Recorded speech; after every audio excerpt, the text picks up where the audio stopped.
Hari ini kita akan mengulas wireless controller SE3901 dari Soundfox. Berikut untuk produknya.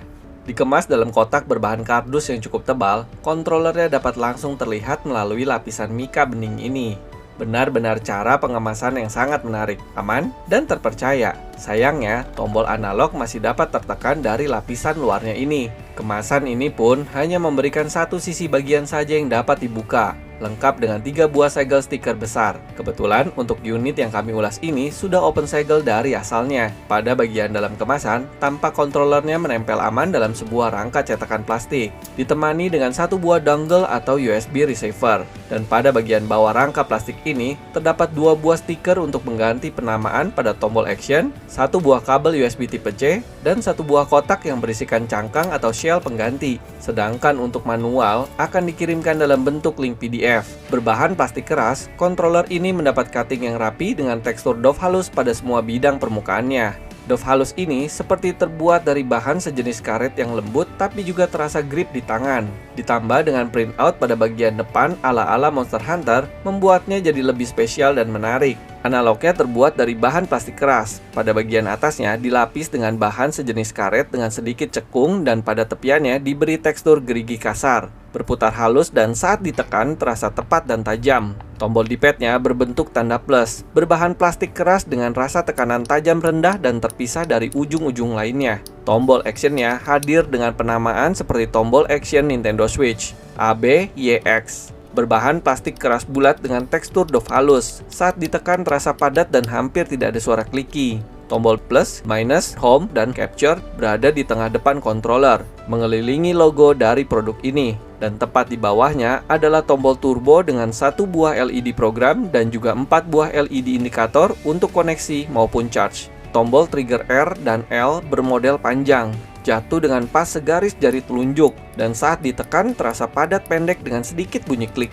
Tombol trigger ZR dan ZL berdesain model pelatuk, namun dengan bentuk yang melebar dan mengikuti arah tekukan jari telunjuk, dan saat ditekan terasa rendah dan sunyi. Pada bagian atas controller terdapat 1 buah port USB tipe C sebagai charge ataupun sebagai koneksinya dengan kabel. Dan pada bagian belakang controller ini terdapat 1 buah tombol program dan 2 buah tombol AGR dan AGL untuk jari tengah. Tak lupa 1 buah lubang untuk reset. Saat dihubungkan dengan Nintendo Switch, prosesnya terbilang mudah dan cepat. Cukup tekan dan tahan tombol home ini, kemudian controller dapat langsung terhubung. Sensor gyronya bekerja dengan sangat baik. Meskipun pada sudut yang lebih tinggi ada sedikit rasa lambat, tapi masih terasa mulus dan responsif. Modul vibrate atau getarnya pun terasa cukup pas, berat, dan tidak kosong. Modul vibrate ini pun dapat diatur intensitasnya dengan menekan tombol ini dengan analog kiri ke atas atau ke bawah. Controller ini pun dibekali dengan tombol turbo. Cukup tekan dan tahan tombol ini lalu tekan tombol yang ingin dibuat menjadi turbo. Dan pada bagian belakang controller, 2 tombol tambahan AGR dan AGL ini pun dapat di remapping. Caranya, tekan dan tahan tombol program. LED berkedip, lalu tekan tombol yang akan dijadikan sumber remapping.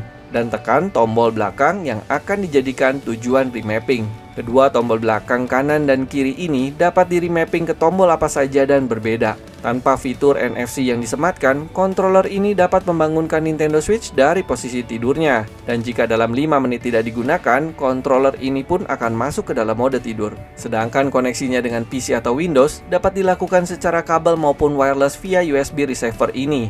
Caranya, cukup pasangkan USB receiver ini pada USB port PC atau laptop Windows. Dari kondisi controller mati, tekan tombol home bersamaan dengan tombol X untuk mode pencarian. Karena penamaan tombol actionnya menggunakan penamaan pada Nintendo Switch, kalian dapat merubah visual penamaan tombol action ini menggunakan stiker yang telah disertakan. Dengan ukuran panjang sekitar 14 cm, lebar 9 cm, tebal 6 cm, dan berat sekitar 180 gram, controller ini dibekali baterai tanam berukuran 450 mAh yang dapat digunakan sekitar 5-8 jam tergantung pemakaian. Dibanderol dengan harga sekitar Rp500.000, apakah layak untuk dibeli? Sebelum itu, berikut catatan kecil kami. Secara keseluruhan, baik itu dari segi koneksi, kualitas tombol-tombol, dan fitur-fitur pendukungnya, termasuk sangat baik dan sangat nyaman.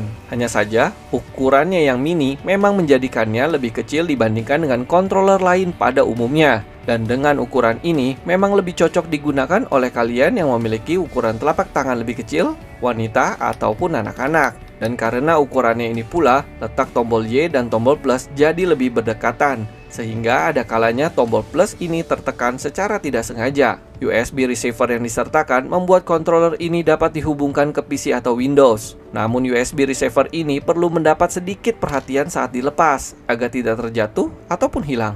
Ada baiknya koneksi dengan PC atau Windows dapat menggunakan Bluetooth secara langsung tanpa adanya receiver lagi. Kemampuannya untuk berganti-ganti wajah atau cangkang dengan mekanisme magnet ini tergolong unik dan menarik. Begitupun dengan tambahan ekstra satu cangkang di dalam kemasan yang dikirim secara acak. Tapi sayangnya, ekstra cangkang yang diberikan tidak bertema Monster Hunter lagi. Dan jika dibandingkan dengan seri pendahulunya atau seri SE3221i, kurang lebih seperti inilah perbedaannya. Seri SE3901 ini sudah mengganti USB mikronya menjadi USB tipe C. Dengan posisi port yang masuk ke arah dalam, diklaim mampu membuat kabelnya menjadi lebih kokoh dan tidak mudah terlepas. Namun hal ini juga membuat kabel lain dengan ukuran kepala kabel yang lebih besar menjadi tidak dapat digunakan pada controller ini. Seri SE3901 ini mendapat cangkang tambahan yang lebih pas dan lebih rapi daripada seri pendahulunya. Tapi sayangnya, controller ini sudah tidak disertai dengan hard case lagi di dalam paket penjualannya. Dan perbedaan yang paling besar menurut kami adalah absennya fungsi NFC reader pada controller SE3901 ini.